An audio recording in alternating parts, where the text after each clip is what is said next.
आज की क्लास में मैं आपको सिखाऊंगा एंटी लॉगरिथम किस तरीके से लिए जाते हैं। एंटी लॉगरिथम्स आप किस वे में लोगे, ये वीडियो इम्पॉर्टेंट है एंटी लॉगरिथम के लिए।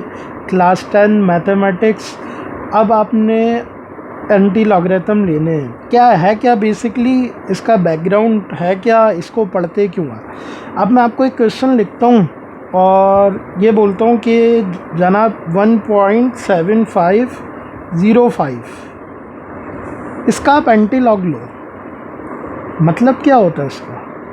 अब इसके मतलब जानो क्या है। एक्चुअली लॉगरिथम लिया हुआ है, ये लॉग लिया हुआ है, किसी भी नंबर का लॉग है ये।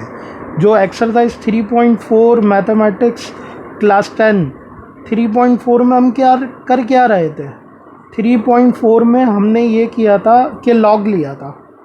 एक नंबर था, एक वैल्यू थी, कुछ भी था, वो single digit, double digit, 4 digit, कुछ भी था, आपने लॉग लिया। अब इस एक्सरसाइज, अब जो हम पढ़ रहे हैं ना, ये एक्सरसाइज 3.5, इसमें हम एंटी लॉग लेना सीखते हैं। मैं आपको बैकग्राउंड बता रहा हूँ। बुक में तो लिखा है कि जनाब फाइंड एक्स, उससे कोई लॉजिक नहीं बनती, स्टूडेंट का कॉन्सेप्ट क्लियर नहीं होता कि जनाब बात कर क्या रहे हैं, इस एक्सरसाइज का मतलब है क्या। मैं आपको बताने जा रहा हूँ कि इस एक्सरसाइज 3.5 का एग्जैक्टली मतलब है क्या। इसका एक्सरसाइज का जो मकसद है, जो एम है, वो ये है कि आपने वो नंबर मालूम करना है जिसका लॉग ये आया था। दोबारा रिपीट कर रहा हूँ बात, कि आपने वो डिजिट, वो नंबर मालूम करना है जिसका लॉग ये आया था। यानी एक्सरसाइज 3.4 को रेसिप्रोकल कर दो तो 3.5 बनती है। एंटी लॉग का ये मतलब है। तो मुझे नहीं पता वो नंबर क्या है, मैं सपोज कर लेता हूँ लेट वो नंबर एक्स था, बी अ नंबर। ये सिर्फ मैं आपको डिटेल समझाने के लिए लिख रहा हूँ, आपने नहीं लिखना ये। Let X be a number, वो नंबर एक्स था जिसका लॉग क्या आया था, 1.750। एग्जैक्टली 3.5 का सवाल ही ऐसे आता है डायरेक्ट। ये पूरी डिटेल जो मैंने अभी 2 मिनट पहले ये सारी बातें की, वो नहीं बताया हुआ, आप ये देख सकते हो मैट्रिक क्लास 3.5। डायरेक्ट क्वेश्चन ही ऐसे दिया हुआ है, लॉग एक्स इक्वल्स टू 1.7505। मकसद क्या है कहीं पे भी नहीं लिखा, डायरेक्ट क्या लिखा है, find the value of x. तो मैंने आपको बता दिया कि मकसद क्या हुआ, कि ये लॉग लिया हुआ है किसी भी नंबर का, वो नंबर क्या है, एक्स है। मैंने ये नंबर मालूम करना है वो नंबर था क्या जिसका लॉग ये आया। क्लियर? उम्मीद है ये बातें मेरी समझ आ गई होंगी, और अगर ना भी समझ आए तो परेशान होने की ज़रूरत नहीं है, डायरेक्ट आ जाते हैं उस काम पे कि एंटी लॉग लेते कैसे हैं। आ जाइए इस बात पे। अच्छा, मैं सॉल्यूशन शुरू करता हूँ। एक्स इधर ही रहेगा, लॉग जब इधर जाएगा राइट साइड पे तो ये लिखा जाता है एंटी लॉग। क्या लिखा जाता है? Anti log 1.7505। याद रहे जब भी आप लॉग लेते थे, याद होगा आपको, ये 1 जो था ये शो कर रहा था कैरेक्टरिस्टिक को। किसको शो कर रहा था? बहुत ध्यान से समझना इसको, बहुत हलवा तरीके से आपको बता रहा हूँ। अगर आपने ये स्टेप बाय स्टेप फॉलो कर लिया जो बातें मैं आपको बता रहा हूँ, तो आपके लिए एक्सरसाइज 3.6 जो 5 नंबर का क्वेश्चन आपके पास बोर्ड एग्ज़ाम में आता है और नॉलेज के लिए भी बहुत इम्पॉर्टेंट है, आसानी हो जाएगी उसके लिए। मैंने एक्स को इधर ही रहने दिया, मैं लॉग को वहाँ लेके गया राइट साइड, तो ये एंटी लॉग लिखा जाएगा। क्लियर बात? अब आ जाओ किस तरीके से एंटी लॉग लेते हो। जब आप एंटी लॉग लेते हो ना, तो इनको देखते हो आप। 1 को अभी आपने छोड़ देना है, आपने आना है बुक के पीछे एंटी लॉग टेबल पे। अब ये देखो एंटी लॉग लिखा। कुछ बच्चे ये कर रहे होते हैं, लॉग में ही देख रहे होते हैं, तो भैया ऐसी हरकतें मत करना, एंटी लॉग पे ही रहना। एंटी लॉग पे आप आ गए। अब आप देखो पॉइंट्स है यहाँ, पॉइंट में 0.00, 0.01, इसमें वैल्यूज़ गिवन है। मुझे 2 डिजिट जब देखने होते हैं, स्टार्टिंग के फर्स्ट 2 डिजिट, वो फर्स्ट 2 डिजिट मेरे पास देखो है क्या, 0.75। इनको हमेशा याद रहे कॉलम में देखते हैं, कॉलम में देखोगे इसे, था गया 0.75। मैं एंटी लॉग पे आया, मैंने देखा यार 0.75 कहाँ है, मुझे मिला 0.75 इधर। मैंने एरो लगा दिया यूँ। एरो लगाने से आसानी होती है। 2 डिजिट शुरू के कहाँ देख लिए आपने, देख लिए कॉलम में। तीसरा डिजिट आप देखोगे रॉ। रॉ बोलते किसको है, ये ऊपर की लाइन में जो 0 से लेकर नंबर लिखे 9 तक, इनको रॉ बोलते हैं भाई। तीसरा डिजिट आप देखोगे रॉ में।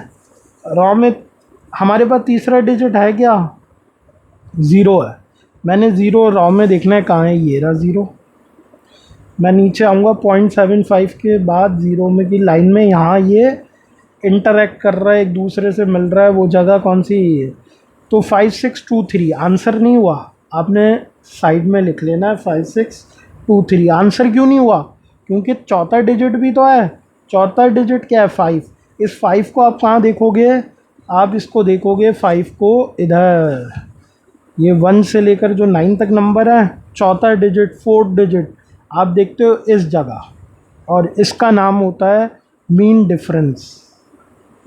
ये पहले वीडियो में भी मैंने बताया था, दोबारा बता रहा हूँ, मीन डिफरेंस। चौथा डिजिट है क्या मेरे पास, 5। मैं आया 5 पे। अब मैंने करना क्या है ये देखना, इस लाइन से मैं सीधा आगे बढ़ा 5 की रॉ में, ये ऊपर से 5 आ रहा है। स्केल का यूज़ करना है आपने डायरेक्ट ऐसे नहीं करना है। स्टार्टिंग में आप स्केल रखोगे, 5 सीधा ये आ रहा है 7। इसका आंसर मुझे क्या मिला, 7। अब ये क्या करना है, जो मैंने रफ में नंबर लिखा था दोनों का, उसमें ऐड करवाना है। तो ये कितना हो जाएगा, 7 और 3 10, 2 + 1 3 6 5। तो टोटल क्या आया एंटीलॉग 5630। आप क्या लिखोगे, 5630। अभी कंप्लीट आंसर नहीं हुआ, अब रुको, अब आएगा मेन स्टेप, और वो क्या है कि डेसिमल किधर आएगा। अब मुझे आप ये बात बताओ, अगर आपने standard notation, standard form, scientific notation जिसे बोलते हैं, एक्सरसाइज 3.1 नहीं पढ़ी, तो मैं आपको बोलूँगा कि पहले आप 3.1 बहुत अच्छे से पढ़ लो। अगर नहीं पढ़ोगे तो रटना पड़ेगा। वो स्टेप क्या होता है वो मैं आपको बता रहा हूँ। ये जो 1 है ना, 1 शो करता है कैरेक्टरिस्टिक को। अब मुझे बताओ डेसिमल कहाँ होता है कि कैरेक्टरिस्टिक 1 होती है, यहाँ। अब आप इसका आसान सब मैं आपको पाकिस्तानी तरीका बता रहा हूँ कि किस तरीके से आप याद रखोगे। अगर यहाँ 1 है ना, तो 2 डिजिट छोड़ के पॉइंट लगाओ। अगर यहाँ 2 होता तो आप 3 डिजिट छोड़ के पॉइंट लगाते। तो ये एक हमेशा प्लस होगा, n+1 का रूल इस्तेमाल होता है। ये रटने वाले बच्चों के लिए बता रहा हूँ, समझने वाले के लिए तो बहुत इजी है कि 1 कैरेक्टरिस्टिक कब आती है, जब एक डिजिट के बराबर में लिखा हो।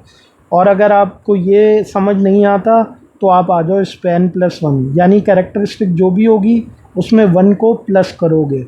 यहाँ पहले ही 1 लिखा हुआ है, 1 आपने ऐड कर दिया, तो 2 डिजिट छोड़ के डेसिमल लगाया, ये आपने ले लिया जनाब एंटीलॉग। यानी इससे मुझे पता चला 56.30 का लॉग लिया गया था, तो आंसर आया था 1.750। ये है मेन पर्पस एंटी लॉगरिथम का, जिसको आपकी बुक में इस तरह लिखा हुआ है, find value of log x या find the value of x. इसका क्वेश्चन यूँ भी आता है, फाइंड एक्स।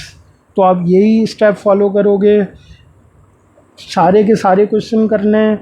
अब हम अपनी मेन एक्सरसाइज पे आएंगे नेक्स्ट वीडियो में, एक्सरसाइज 3.6, जिसके लिए मैं आपको बोलूँगा कि आप पहले मुझे चेक करा दो अपनी परफॉर्मेंस 3.1 की, 3.4, 3.5। जब ये कंप्लीट आपको बहुत बेहतरीन आ जाए, दोबारा बोल रहा हूँ एक एक क्वेश्चन करना है, जब ये आपको बहुत बेहतरीन आ जाएगा तब आना एक्सरसाइज 3.6 पे। अगर इन्हीं में आपको प्रॉब्लम्स आ रही है तो आप पहले मुझसे डिस्कस करो, लाजमी पूछो अपनी प्रॉब्लम्स, फिर आप शुरू करना 3.6। ये आपके पास बोर्ड एग्ज़ाम में आता है, बहुत इम्पॉर्टेंट चीज़ है, 5 मार्क्स का। तो अब हम इंशाल्लाह शुरू करेंगे 3.6 को। जब तक इसको नोट डाउन करो, अपने प्रॉब्लम डिस्कशन करो, बहुत बेहतरीन तरीके से वर्कआउट करो, होमवर्क करके लाजमी चेक कराओ।